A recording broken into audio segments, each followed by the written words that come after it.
pero en lugar de eso, lo convirtió en nuestro hogar.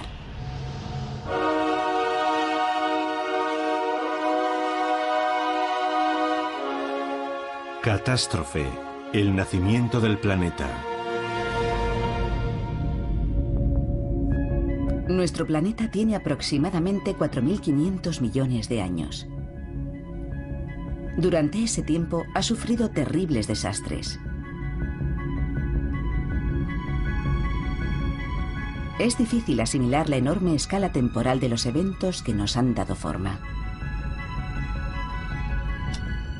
Para ponerla en perspectiva, imaginemos la totalidad de la violenta historia de la Tierra comprimida en las 24 horas que dura un día.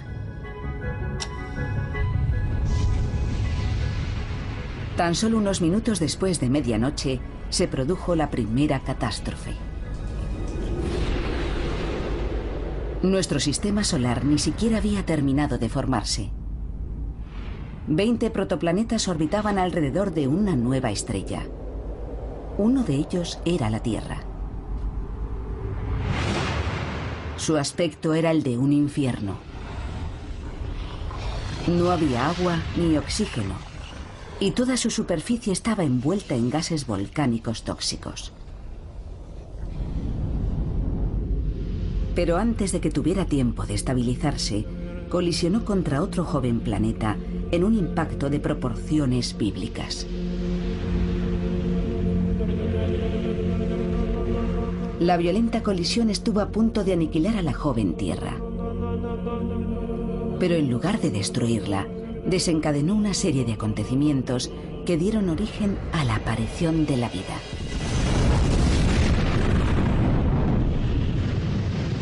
Algo que jamás habría existido en la Tierra sin este cataclismo. Pero ¿cómo sabemos qué fue lo que ocurrió y cómo influyó esta colisión en la evolución de la vida? Bill Hartmann ha dedicado su vida al estudio de las primeras fases del sistema solar. La ausencia de restos hace muy difícil su trabajo. Los restos de la primera parte de la historia de la Tierra desaparecieron por efecto de la erosión, la lluvia, las derivas continentales, las colisiones de los continentes o la elevación de las cordilleras. Resultó que la mejor forma de estudiar los primeros días de la Tierra era observar la superficie de nuestros planetas vecinos.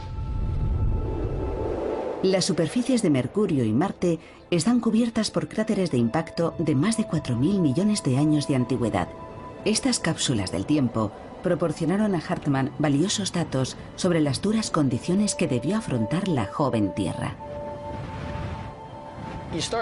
No solo hay cráteres de 200 o de 300 kilómetros de diámetro.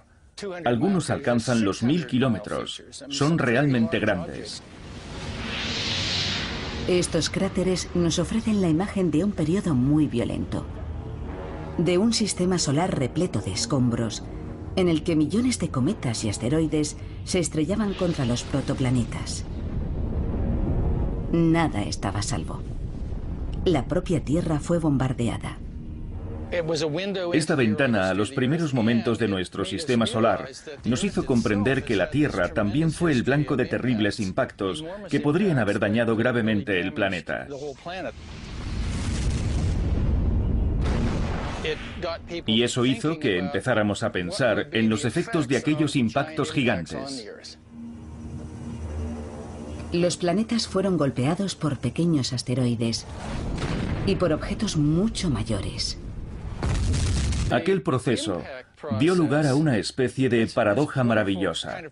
Los millones y millones de pequeños impactos tendían a unificarlo todo, pero los grandes impactos dieron personalidades individuales a los planetas. La Tierra, por ejemplo, posee un eje de rotación cuya inclinación supera los 23 grados y un satélite cercano que orbita a su alrededor.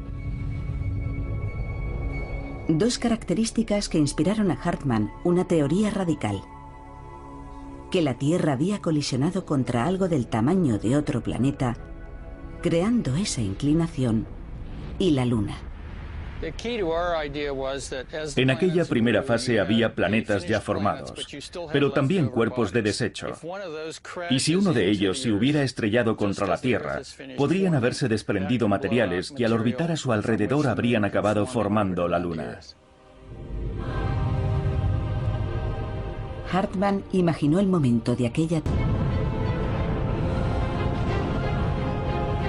El impacto desprendió enormes fragmentos de la corteza terrestre. Miles de millones de toneladas.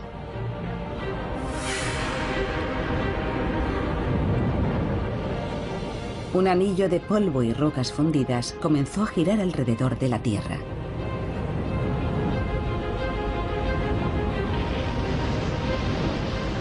Los restos se fueron aglomerando, hasta formar una bola 50 veces más pequeña que nuestro planeta. Lo que hoy llamamos la Luna. Hartmann lanzó esta idea en los años 60, pero la comunidad científica se resistió a aceptarla. Para los científicos, todo era un lento proceso geológico, como las montañas que se desgastan perdiendo minúsculos granos de arena. Y pensar que algo tan colosal como la Luna se hubiera formado como resultado de un solo evento era algo que les costaba asimilar.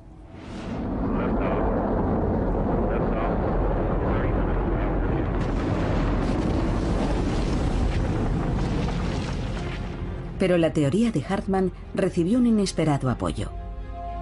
En 1969, el módulo lunar del Apolo 11 se posó en la superficie de la Luna. Un pequeño paso para el hombre. Un gran salto para la humanidad. Los astronautas americanos viajaron 6 veces a la Luna. Exploraron su superficie, recorrieron sus cráteres y trajeron a la Tierra 380 kilos de rocas lunares. Por primera vez, los científicos podían investigar de qué estaba hecha la Luna. Los resultados fueron sorprendentes. Su composición química era muy similar a la de la capa más externa de la corteza terrestre. Para los investigadores, este hallazgo resultó interesante, pero para Hartmann era una nueva prueba de su teoría. Tenemos una superficie rocosa y un gran impacto desprende todas esas rocas de la corteza. Esos materiales salen despedidos y forman la Luna. Pero muchos científicos no podían aceptar que un gran impacto cósmico hubiera podido dar forma a la Luna y la Tierra que conocemos hoy. Algunos me dijeron que investigarían primero otras teorías porque la mía era descabellada. Hartmann consiguió por fin la prueba que buscaba tras un encuentro casual con la astrofísica Robin Carnap. Ella estaba utilizando modelos por ordenador para estudiar las lunas de Saturno. Bill Hartmann me preguntó, ¿has pensado en aplicar tus modelos sobre la formación de las lunas de Saturno a los orígenes de nuestra Luna? Yo le dije que no. Robin utilizó el mismo software para reproducir los principios del sistema solar y recreó una colisión planetaria como la que sugería Hartmann. Un impacto que diera como resultado la Tierra y la Luna. Estamos hace 4.500 millones de años, al final de la formación de la Tierra, y vemos como un pequeño planeta, el de la derecha, va a impactar contra la Tierra, que sería el más grande, el de la izquierda. Se produce la colisión y, como podemos ver, el objeto más pequeño impacta oblicuamente y queda destruido por la colisión. Los modelos mostraron lo que pudo haber ocurrido durante la colisión. Theia, el planeta impactante, fue completamente aniquilado. La Tierra sobrevivió, por poco. El impacto fue tan violento que alteró la forma del planeta. La Tierra se comporta como una masa de roca fundida. Cuando el objeto la golpea, se genera algo parecido a una onda expansiva, como la que se produce cuando lanzamos una piedra a un lago en un ángulo oblicuo. y esa onda se propaga por toda la superficie de la Tierra. La colisión provocó una gigantesca oleada de lava derretida. Esta colisión tan violenta genera energía suficiente para fundir la Tierra. Y de hecho, tras este impacto, la Tierra queda rodeada por una atmósfera de roca vaporizada. Billones de toneladas de escombros flotan en el espacio. El planeta impactante queda pulverizado, formando este largo brazo que se convierte en un disco que vemos aquí, casi de canto. Y a partir de ese disco se formará posteriormente la Luna. El modelo de Canap muestra que la Luna está formada por una mezcla de materiales de la Tierra y Theia. Entonces llamé a mi colega y le dije, no te lo vas a creer, pero he simulado el impacto de un planeta del tamaño de Marte a un ángulo de unos 45 grados. Y ha funcionado. Y él me dijo, será mejor que lo repitas. Así que hice nuevas simulaciones y quedó claro que ese tipo de impacto es el que creó un sistema como el de la Tierra y la Luna. Una nueva prueba de que la descabellada teoría de Hartmann era correcta. Fue emocionante ver que sus modelos ratificaban que se podría haber formado un anillo de escombros alrededor de la Tierra, del que habría surgido la Luna. Hartmann y Canap mostraron que nuestra Luna era el resultado de una violenta colisión cataclísmica entre Theia y la Tierra. La Tierra escapó de la destrucción total por muy poco. Pero la colisión desencadenó una asombrosa serie de eventos que transformaron el planeta. Primero se convirtió en un infierno climático, azotado por mareas gigantes. Pero estas condiciones también crearon los elementos básicos necesarios para la aparición de la vida.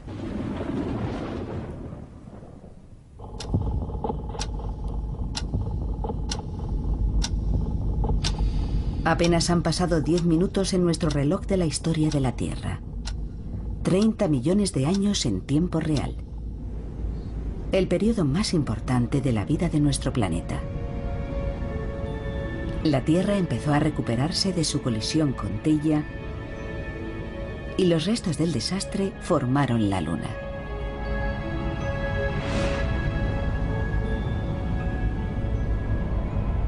El tremendo impacto estuvo a punto de destruir nuestro planeta.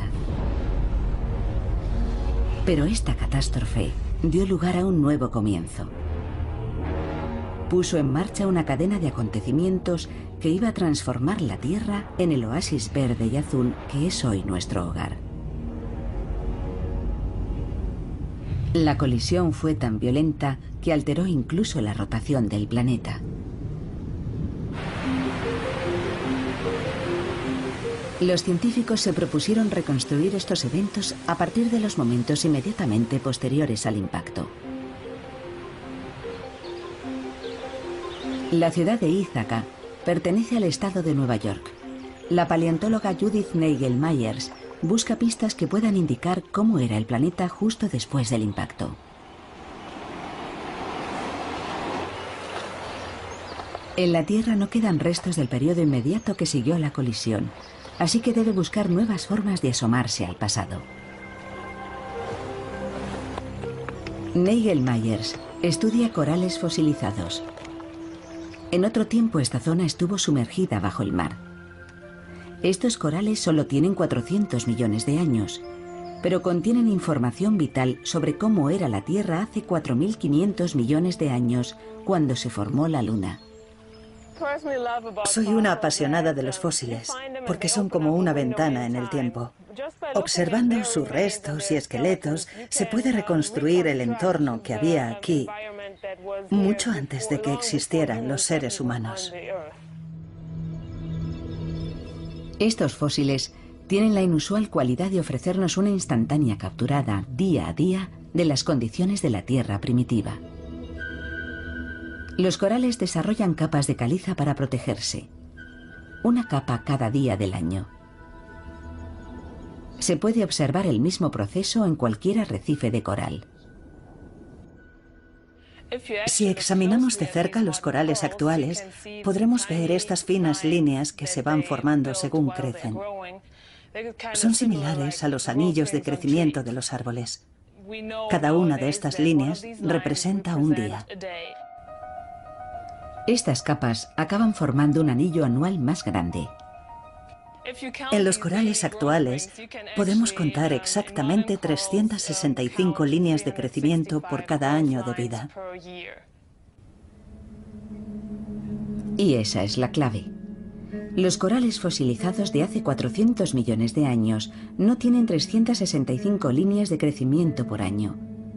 Tienen 410. Cuando estos corales estaban vivos, hace 400 millones de años, un año no tenía 365 días, sino 410.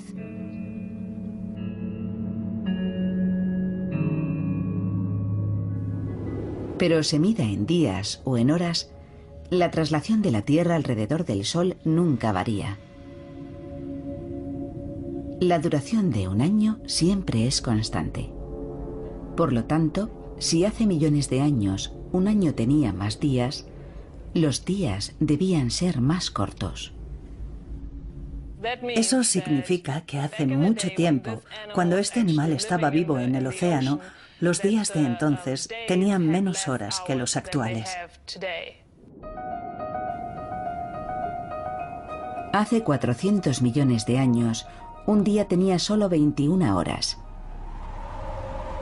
Y si los días eran más cortos, tenía que ser porque la Tierra giraba más deprisa. La velocidad de rotación de la Tierra hace 400 millones de años permite calcular su velocidad justo después de la colisión planetaria. Hace 4.400 millones de años, un día duraba 6 horas. El enorme impacto que creó nuestra Luna hizo girar a la Tierra a un ritmo 4 veces superior al actual. Fue el primer paso hacia la Tierra habitable en la que vivimos hoy. Nadie podría haberlo imaginado. Esta vertiginosa rotación desencadenó las peores condiciones climáticas que el planeta ha experimentado jamás. Colosales tormentas y huracanes asolaban su superficie. Parecía que la colisión con Theia había convertido la Tierra en un mundo inhabitable.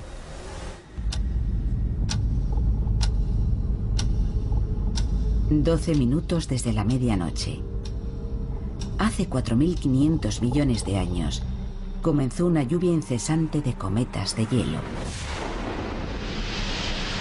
Un bombardeo salvaje, pero no un desastre. De hecho, fue un regalo. El hielo fundido y el agua condensada del interior del planeta formaron los primeros océanos. Pero la joven Tierra seguía siendo un lugar violento y hostil que giraba a un ritmo desbocado. Lluvias torrenciales y vientos de 800 kilómetros por hora azotaban la superficie. La atmósfera era un cóctel letal de dióxido de carbono y lluvia ácida.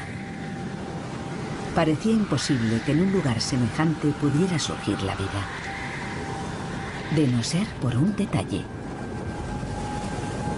Nuestra Luna era muy diferente a la que hoy contemplamos. Estaba 10 veces más cerca, dominando casi por completo el horizonte. Era otra consecuencia de la gran colisión, pero esta vez su efecto fue positivo. Al estar tan cerca, su efecto gravitatorio era mucho más poderoso. Los nuevos océanos terrestres eran atraídos por una fuerza incontenible.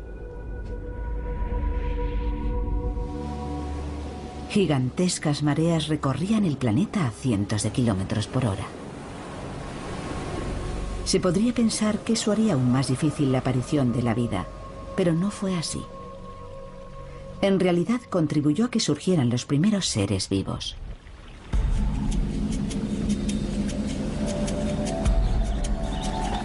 La bahía de Fundy, en Canadá, tiene la amplitud de marea más alta del planeta. En ocasiones llega a alcanzar los 15 metros. Es como un modelo a escala reducida de las gigantescas mareas que barrían la Tierra primitiva. El físico Neil Cummins ha venido aquí para estudiar este fenómeno, que puede revelarnos preciosa información sobre las mareas de nuestro lejano pasado. Lo que espero ver hoy es una espectacular subida de la marea de quizá 1,5 metros a 2 metros, lo que se llama una corriente de marea. Cummins cree que debido a la mayor proximidad de la Luna, las antiguas mareas debieron ser mucho más altas y rápidas que las de la bahía de Fundy. La corriente de marea le permitirá estudiar el tipo de fuerzas que dieron forma a los paisajes terrestres, creando las condiciones para la aparición de la vida. Desde aquí se puede ver bien la corriente de marea. Ya empieza a formarse la ola. Sí, Ya veo la espuma. es absolutamente fascinante. Ya empieza a oírse, está como a 1 kilómetro. Tienes la sensación de que está ocurriendo algo que no se puede ver en ningún otro lugar. ¿Vamos hacia ella?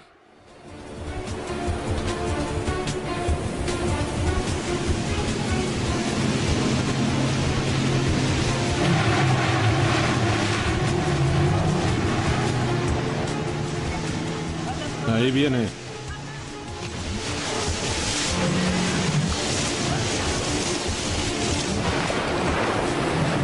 Impresionante.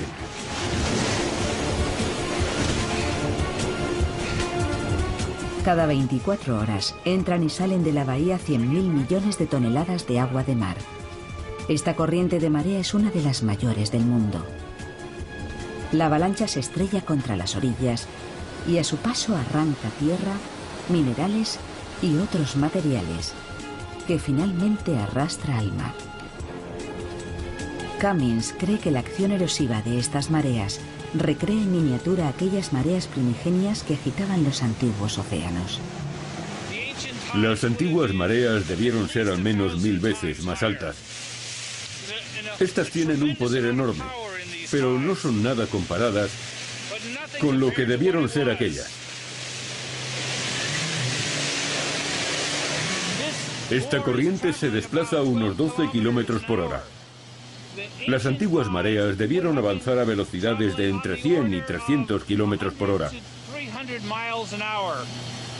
Y habrían penetrado tierra adentro mucho más profundamente y mucho más rápido, causando daños mucho mayores. Pero aquellos daños dificultaron o contribuyeron a la aparición de la vida.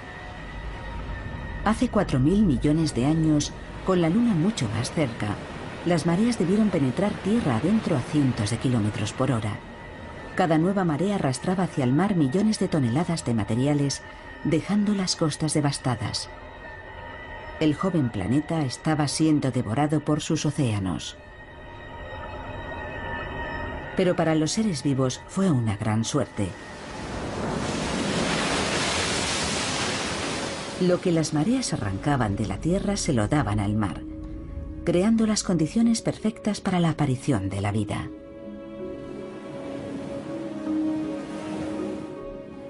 Para que surgiera la vida, los océanos debían contener una gran cantidad de minerales que se combinaran e interactuaran libremente.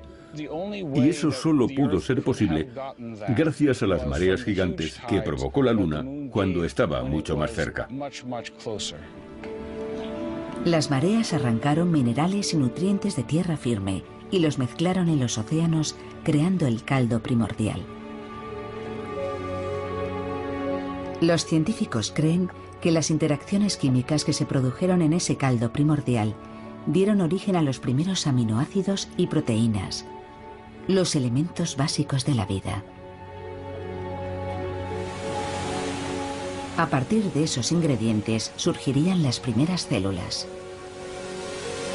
Una colisión titánica que estuvo a punto de destruir la Tierra puede que sea la razón de que todos nosotros estemos aquí. Aquella colisión nos dio la Luna y esta nos dio las mareas. Y sin mareas puede que nunca hubiese surgido la vida. Si no hubiera existido aquel proceso, habría habido muy poca erosión terrestre cerca de los océanos. Habría sido mucho más difícil que llegaran todas esas sustancias al océano en cantidad suficiente para que se crease el caldo primordial, la sopa primigenia, y apareciera la vida tan pronto como apareció.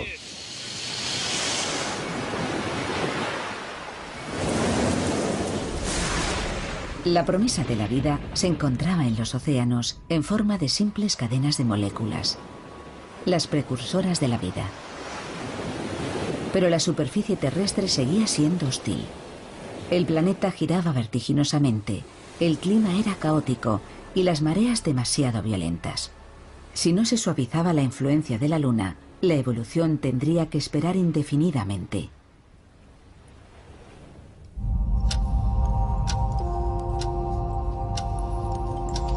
Son las 3:20 de la madrugada en nuestro reloj de la historia terrestre. Han pasado 500 millones de años desde la gran colisión. Los elementos básicos de la vida se formaron en los océanos gracias a las grandes mareas. Pero los mares eran demasiado turbulentos para que evolucionaran incluso los organismos unicelulares. Tuvo que ocurrir algo que calmase al planeta y permitiese que las primeras formas de vida dieran el siguiente paso. De no haber sido así, nosotros simplemente no existiríamos.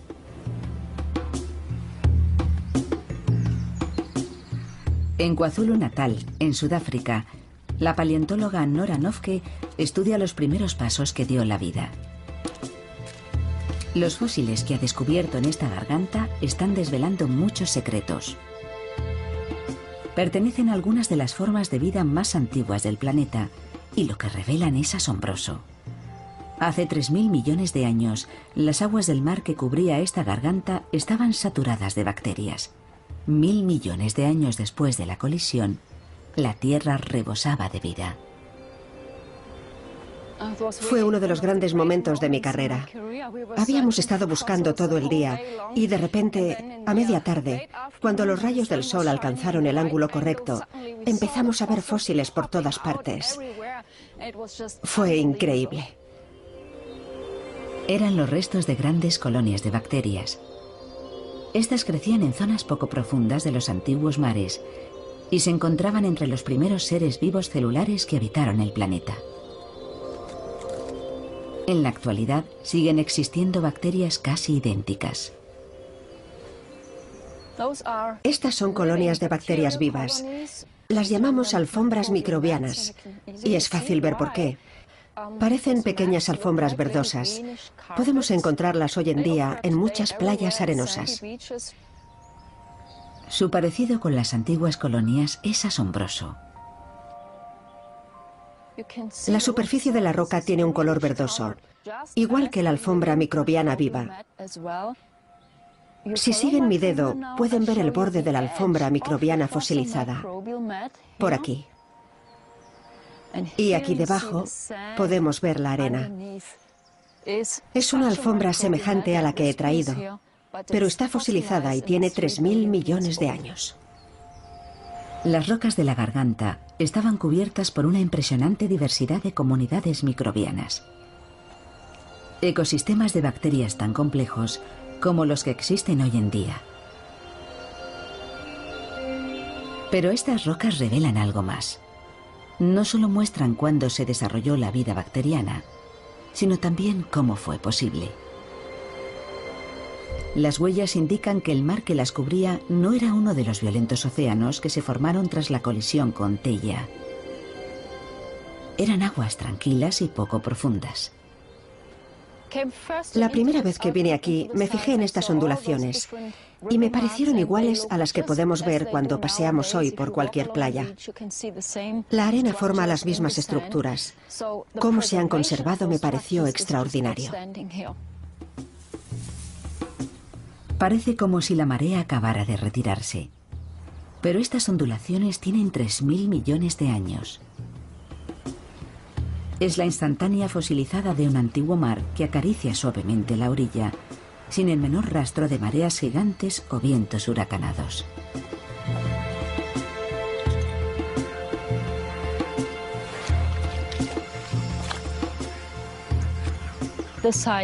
Al menos hace 3.000 millones de años, las condiciones aquí eran normales.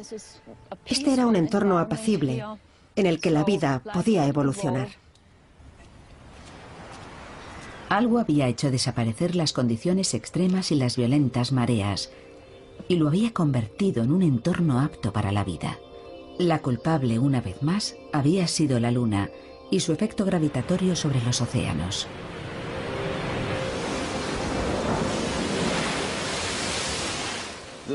Las mareas, desde que empezaron a formarse, han actuado como un freno de la rotación de la Tierra.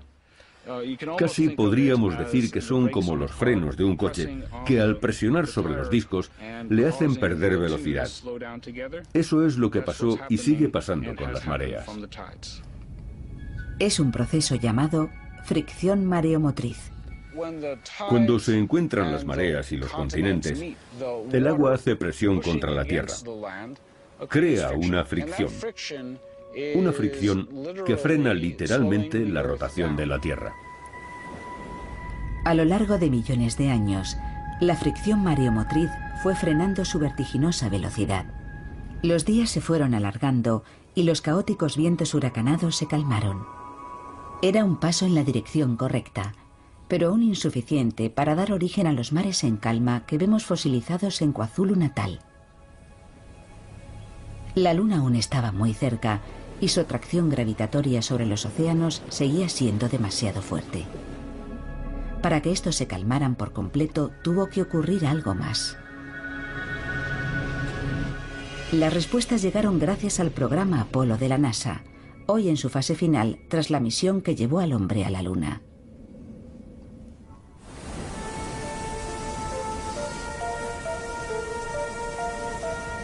Este es el Observatorio McDonald, en el oeste de Texas. Aquí, más de 40 años después del primer alunizaje, la misión Apolo sigue adelante.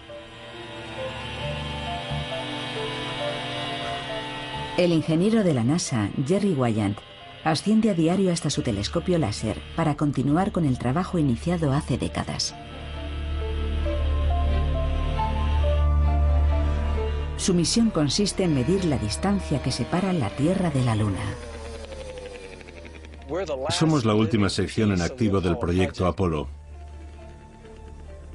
Muchos piensan que el proyecto está cerrado y se sorprenden cuando les digo lo que hago: lanzar un rayo láser a la Luna.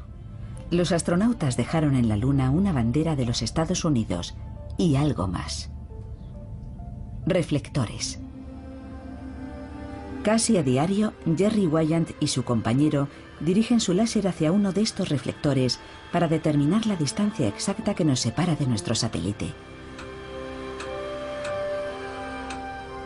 Este es un láser de 1.000 millones de vatios. Lo dirigimos hacia un reflector en la Luna y medimos el tiempo que tarda en llegar y el que tarda en regresar. Luego analizamos los datos.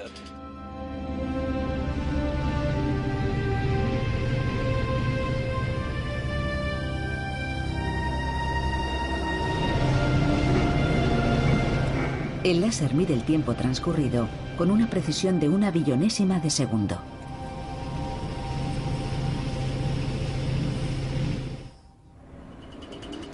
Pero primero tienen que encontrar el reflector. El panel de un reflector tiene el tamaño de este mapa. Así que hacer diana en algo de este tamaño, que está a 384.000 kilómetros, no es fácil. Necesitan una noche despejada y localizar su objetivo.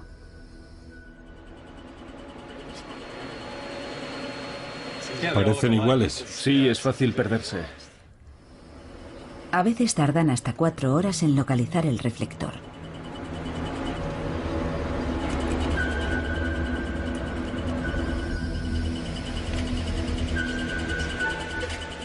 Ahí está. Ese es el reflector lunar que buscamos.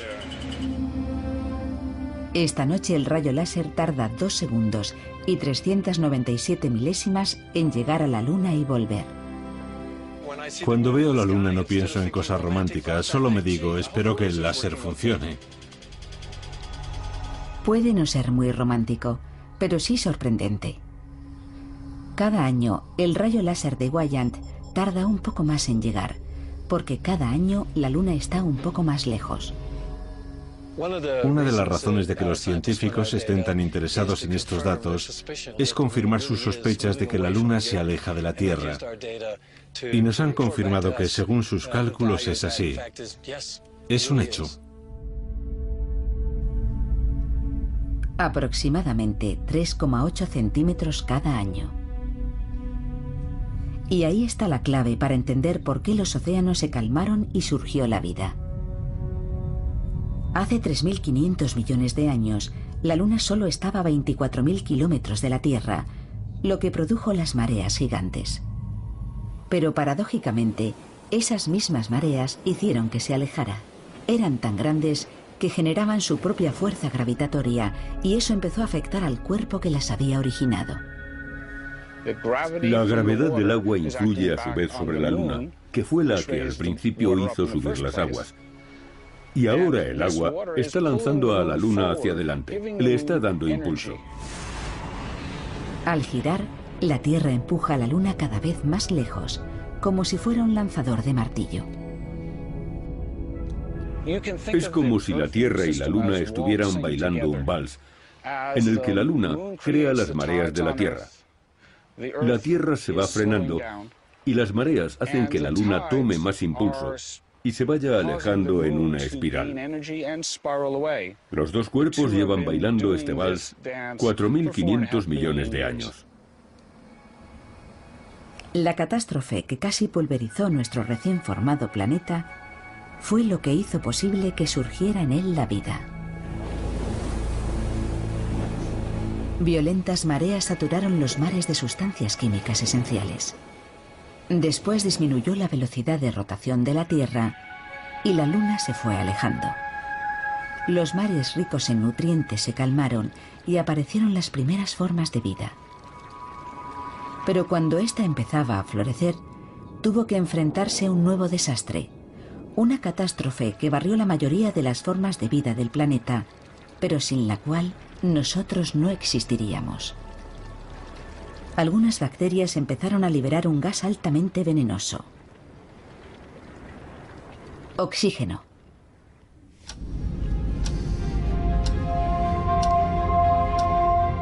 Son las 8:10 de la mañana en nuestro reloj planetario. Ya han pasado más de 1.000 millones de años. El impacto creó la Luna y puso en marcha una cadena de acontecimientos que condujo a la aparición de vida bacteriana en los mares. Algunas de esas bacterias desarrollaron un nuevo proceso que aniquilaría numerosas especies y afectaría a todas las formas de vida. Pero sin él no existiría en el planeta ninguna forma de vida compleja.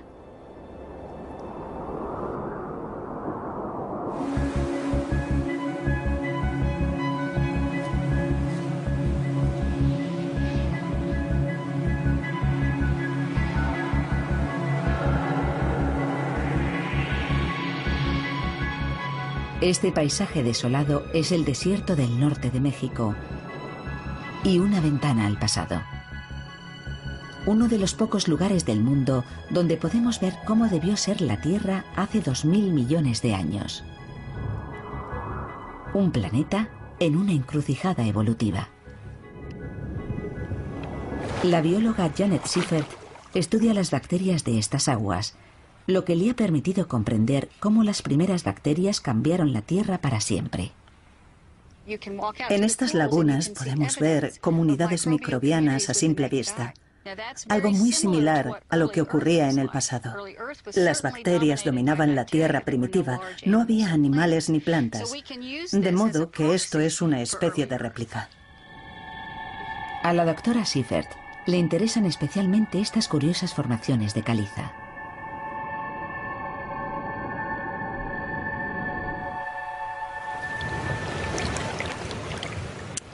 Esto es algo extraordinario. Ya sé que parece simplemente una piedra del fondo de este río, pero en realidad es una comunidad compleja de vida microbiana.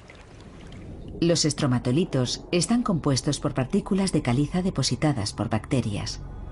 Sus curiosas estructuras forman estos mini arrecifes. Organismos casi idénticos a estos poblaron la Tierra primitiva. Estos estromatolitos fosilizados de la cordillera Flinders, en el sur de Australia, tienen 3.000 millones de años, pero son muy semejantes a los encontrados por Siffert en el desierto de México.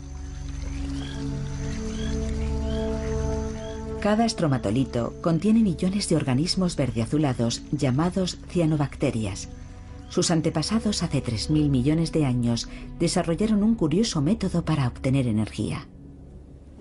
Un tipo de cianobacterias aprendió a hacer algo especial: utilizar la luz del sol para obtener energía. Pero para ello debían descomponer el agua y utilizar el hidrógeno, lo que liberaba un componente que no necesitaban: el oxígeno. Estas antiguas cianobacterias desarrollaron un proceso químico llamado fotosíntesis, que convierte la luz del sol en energía y libera oxígeno.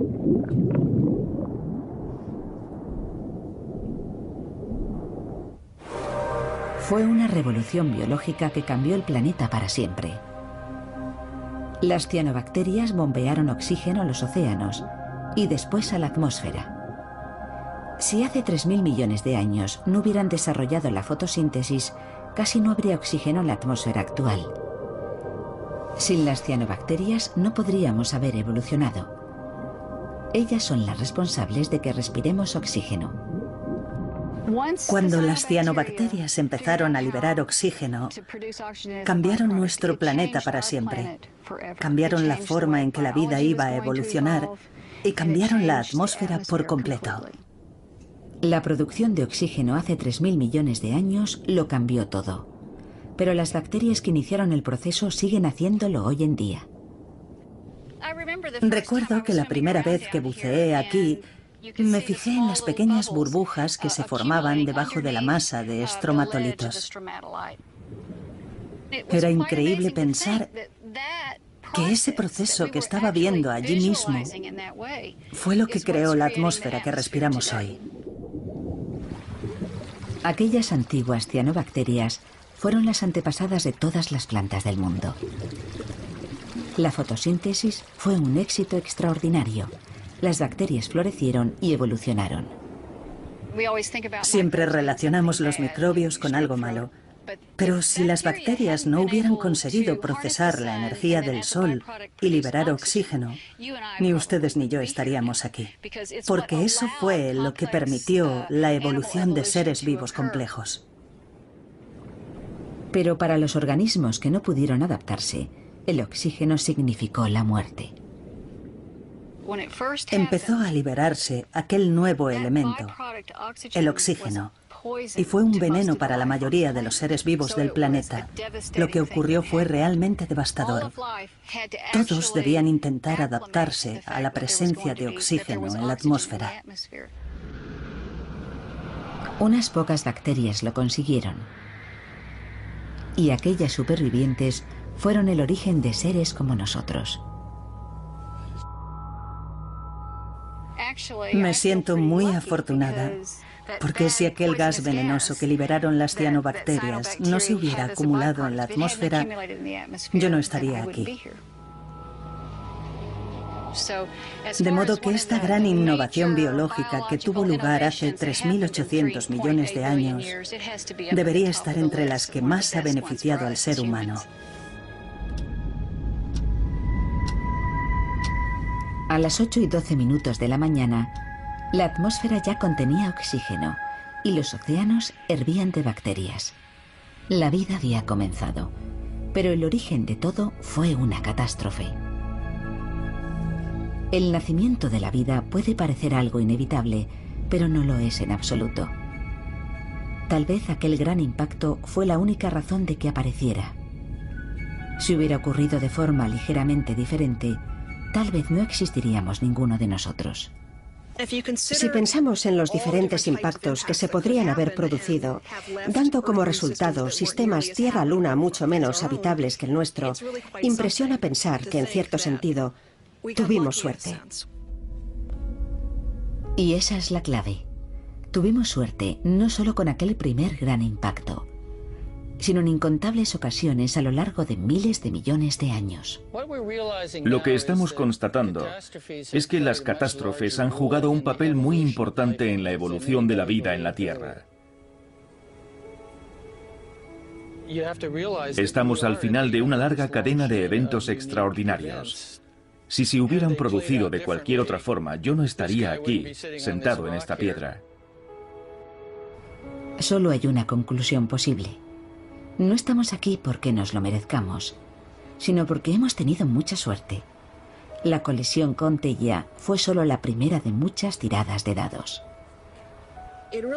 Te hace pensar en esa secuencia única de acontecimientos aleatorios que fueron necesarios para darnos la Tierra que hoy habitamos. Si cualquiera de ellos hubiera sido ligeramente diferente, nuestro mundo y nosotros mismos ni siquiera existiríamos. Así que una catástrofe siempre es, en cierto modo, un comienzo. Aquella colisión fue el comienzo de una nueva Tierra, muy distinta de los demás planetas del universo conocido, que inició el largo y difícil camino hacia la vida. De no haberse producido, probablemente no estaríamos aquí.